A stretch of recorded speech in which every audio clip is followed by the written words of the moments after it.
Assalamualaikum warahmatullahi wabarakatuh. Semangat pagi, selamat datang dan sugeng rawuh masyarakat Kudus dan sekitarnya. Saya Kang Fikri, juru kunci pojok Kota Kudus bersama centininews.co.id. Kita mencoba untuk berbincang, memahamkan masyarakat dengan dialog. Pagi ini kita sudah bersama Bapak Dr. Rifai SAG SHMH. Beliau adalah Wakil Ketua Pengadilan Agama Kabupaten Kudus. Sugeng rawuh Pak Rifai. Assalamualaikum. Sugeng rawuh. Waalaikumsalam warahmatullahi wabarakatuh. Iya. Pak Rifai, mungkin seperti yang kita ketahui bahwa pagebluk pandemi ini kan sudah begitu masif ya, artinya sudah hampir 10 bulan ini meluluh lantakkan sendi-sendi kehidupan masyarakat di berbagai sektor kan begitu. Iya. Mungkin di beberapa kabupaten kota di Indonesia ini tidak terkecuali tren perceraian ya, yang mungkin apakah itu menjadi faktor atau mungkin menjadi penyebab, apakah itu perekonomian maupun yang lain. Kalau untuk di Kudus, Pak Rifai, tren peningkatan angka perceraian ini seperti apa? Baik Bapak, jadi untuk tren perceraian di Kabupaten Kudus pada prinsipnya adalah disebabkan oleh beberapa faktor yang antara lain adalah adanya itu pertengkaran yang terus-menerus, yang itu semua juga bisa disebabkan karena ada dusta di antara kedua pihak. Kemudian yang selanjutnya juga disebabkan oleh faktor ekonomi. Hal-hal yang demikian itulah sesungguhnya saya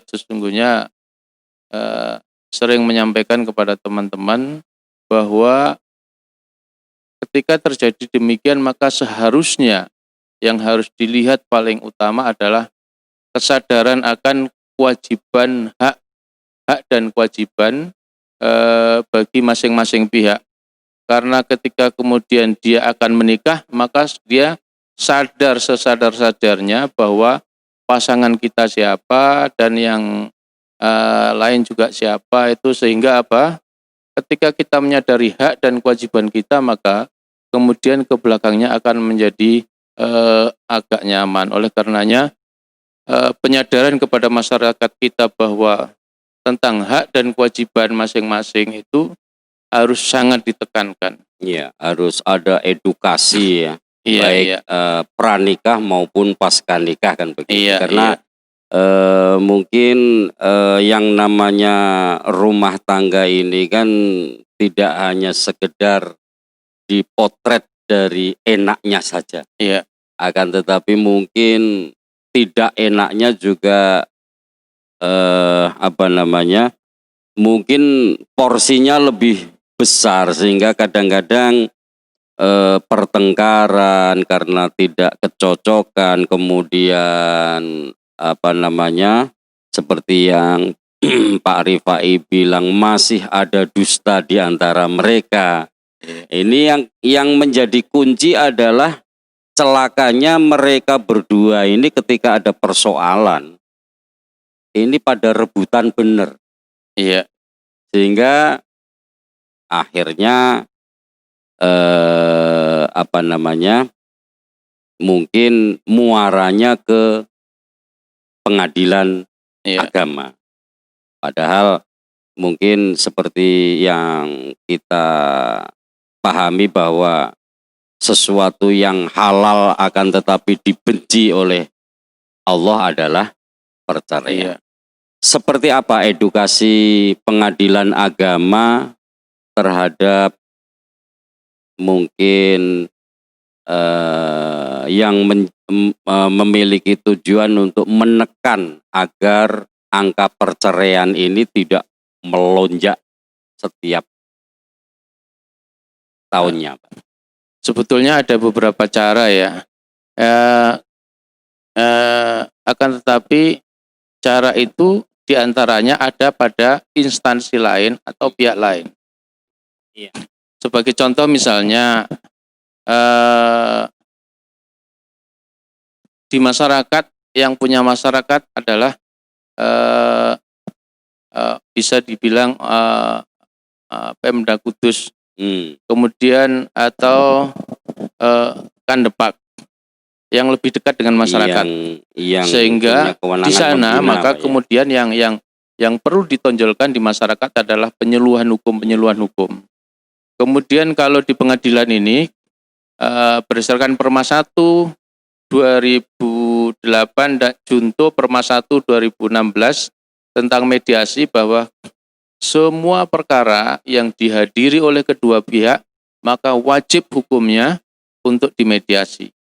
Apabila penggugat tidak mau mediasi, maka perkaranya akan diputus dengan dinyatakan tidak dapat diterima.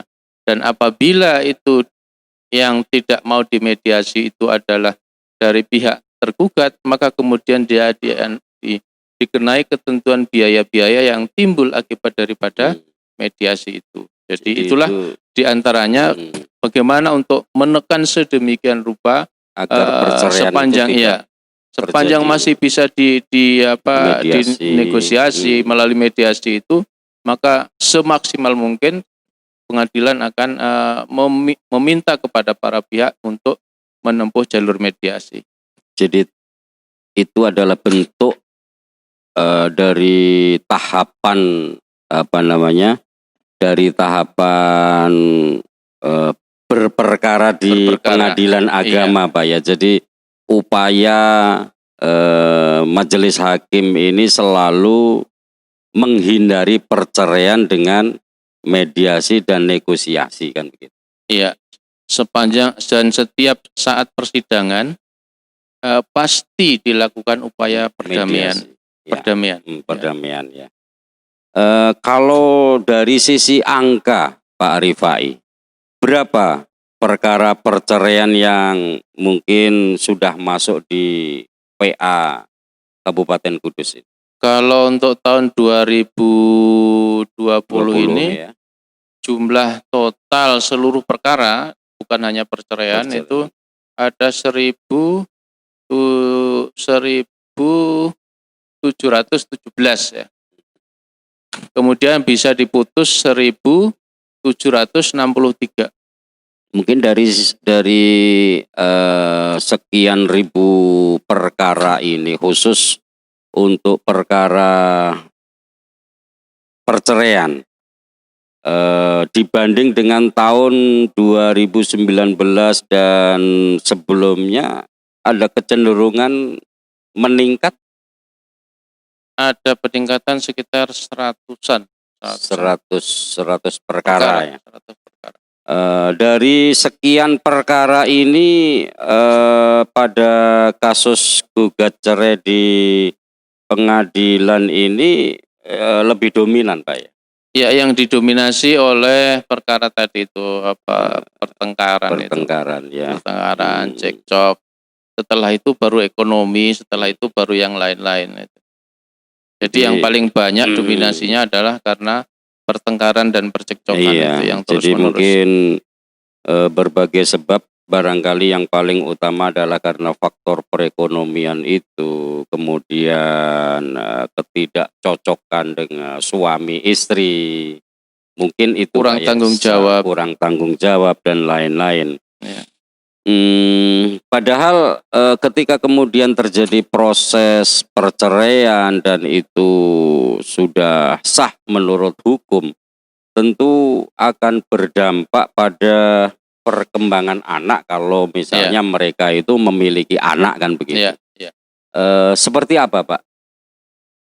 Justru itu pengadilan selalu berupaya melakukan setiap pihak untuk damai dan sehingga untuk meminimalisir terjadinya perceraian, karena pihak yang paling dirugikan di dalam hal perceraian adalah anak. Mengapa demikian? Sering kita sampaikan kepada para pihak, kalau anak itu ikut ibu, kemudian ibu itu nikah lagi dengan orang lain, maka yang terjadi adalah biasanya ada semacam ungkapan-ungkapan atau perkataan-perkataan yang kurang baik dari suami barunya. Begitu juga sebaliknya, ketika kemudian anak itu adalah ikut sama ayahnya dan ayahnya menikah lagi dengan wanita lain, maka ungkapan yang sama juga terjadi dari istri barunya, sehingga bisa dibilang adalah anak adalah pihak yang paling dirugikan ketika terjadi perceraian. Kalau mungkin dari sisi usia, Iya. jadi mungkin di beberapa kabupaten kota ini menariknya dari angka cerai gugat ini didominasi usia kurang dari 30 tahun. Sehingga mungkin akhirnya banyak yang menyandang janda muda, janda milenial. Seperti apa kalau di Pengadilan Agama Kudus? Iya, baik. Pada umumnya yang terjadi adalah pada usia-usia produktif memang. Jadi pada usia-usia produktif ini yang boleh kita bilang sesungguhnya ya tadi belum matang di dalam menempuh apa namanya usia perkawinan itu, walaupun tidak jarang juga kakek-kakek yang sudah pakai kaki 3 pun ada juga, Pak, ya? juga gitu. Jadi karena itu ibaratnya ya siapa saja di mana saja bisa terkena itu gitu. Jadi yang terpenting itu tadi, Pak, ya. Jadi pesan dari Pak Wakil Ketua PA bahwa di kehidupan berumah tangga ini yang terpenting tidak ada dusta di antara tidak mereka. Tidak ada dusta di antara keduanya. Dan yang selanjutnya adalah itu memahami hak dan kewajiban. Kita harus sadar bahwa ketika kita mau menikah, saya itu menikah dengan siapa, pekerjaannya apa, gajinya berapa, sehingga dengan demikian saya harus menerima suka tidak suka itu adalah pasangan kita. Jadi itulah yang harus sebetulnya disadarkan kepada kita semua masyarakat.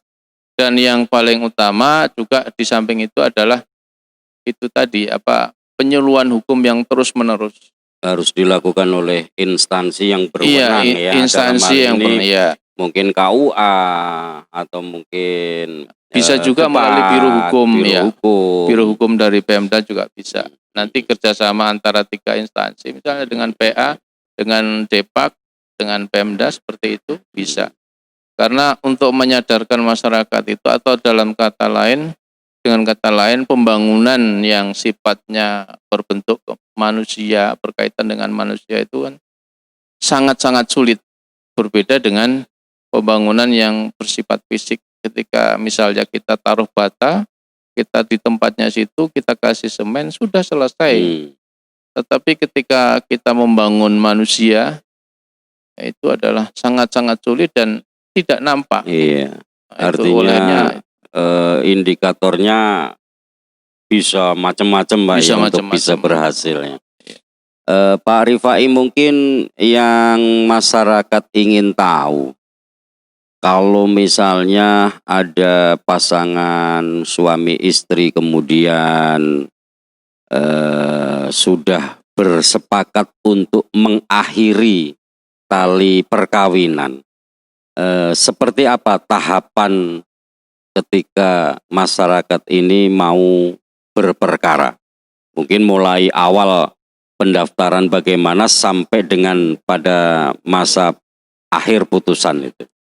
Jadi ketika kemudian ada masyarakat ingin berperkara, maka tentunya hal-hal yang harus dilakukan pertama kali adalah melihat persyaratannya dulu.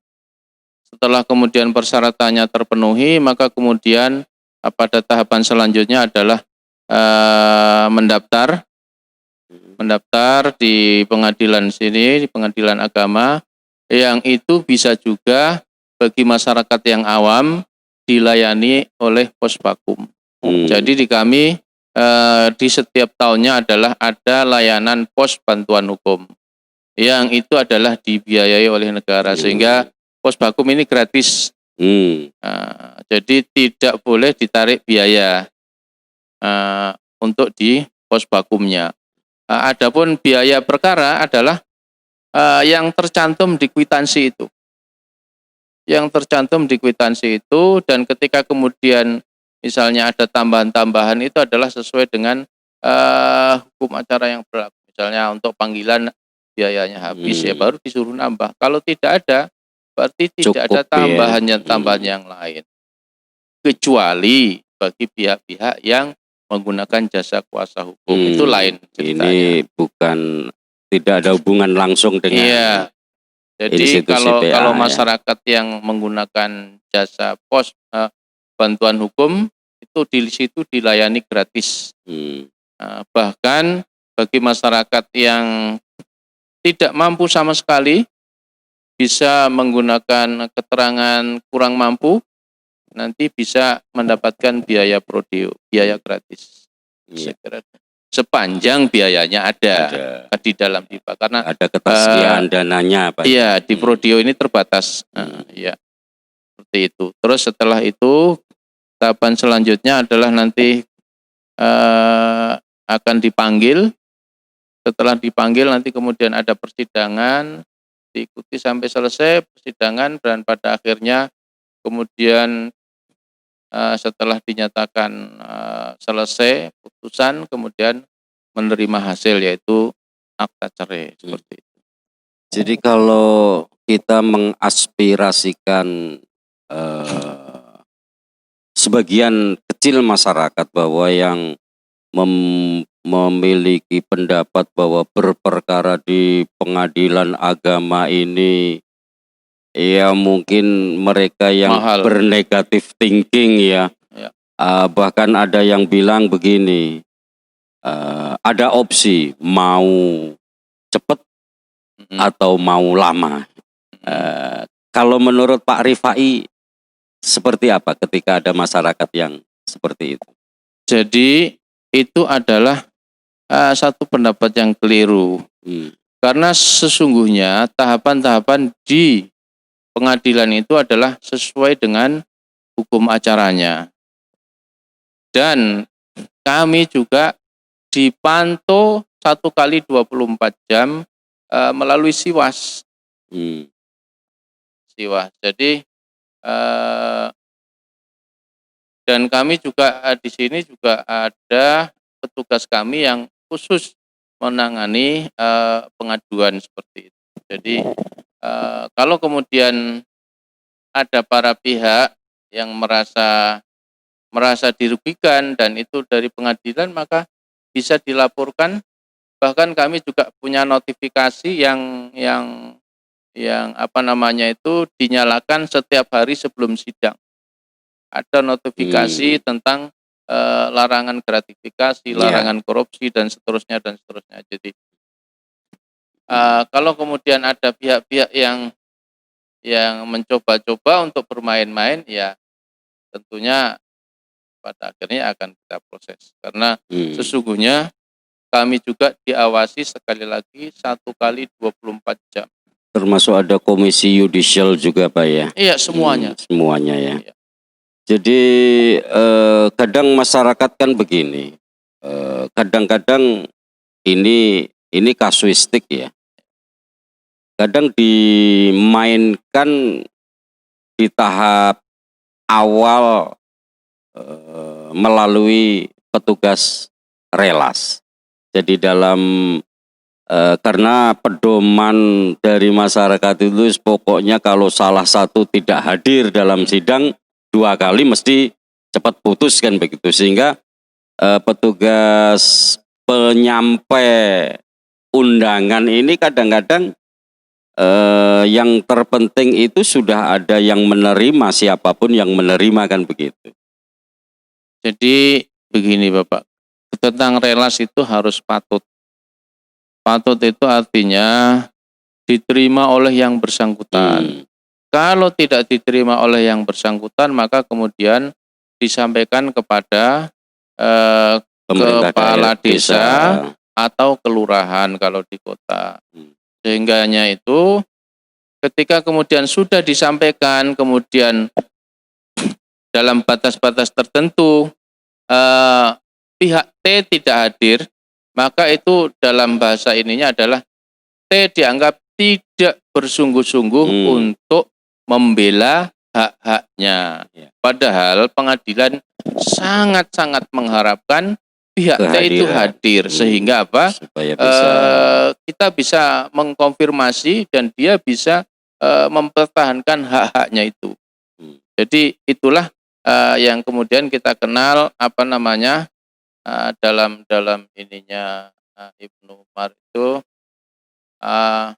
asin nasa fi majlisika. Jadi persamaan hak di hadapan hukum. majelis. Jadi itulah itu. Kemudian yang tadi ada yang kelewatan itu jangan berperkara melalui calo. Ini yang Sekali penting, lagi, Pak ya. Iya, jangan berperkara melalui calo. Kalau memang tidak ini datang saja sendiri akan dilayani dengan baik. Insya Allah begitu. Dan kalau memang ada yang coba bermain-main, laporkan kepada kami. Jadi pengadilan agama sangat terbuka menerima pengaduan masyarakat ketika ada oknum yang mencoba untuk bermain-main kan begitu. Iya. Jadi ya masyarakat Kudus dan sekitarnya mungkin kita sudah sedikit mendapatkan penjelasan dari Pak Dr. Rifai Yasaki SHMH, Wakil Ketua Pengadilan Agama Negeri Pengadilan Agama Kudus ya. Walaupun mungkin tidak komplit tapi bincang seperti ini akan kita coba terus lakukan karena kami memiliki satu prinsip bahwa memahamkan masyarakat dengan dialog ini akan lebih bisa berhasil guna dan berdaya guna maksimal kan begitu. Jadi mungkin seperti yang disampaikan Pak Rifai tadi bahwa tren peningkatan angka perceraian di Kabupaten Kudus tidak begitu signifikan seperti di kabupaten kota lain yang mungkin di era pandemi ini indikatornya drastis kan begitu. Dan tadi sudah disampaikan Pak Rifai juga bahwa faktor ekonomi, kemudian faktor tidak cocok dengan suami istri, masih ada dusta di antara mereka ini adalah mungkin faktor-faktor dominan yang menyebabkan pasangan suami istri ini datang ke pengadilan untuk mendaftarkan perceraian kan begitu. Tadi juga dijelaskan Pak Rifai bahwa dominasi usia perceraian ini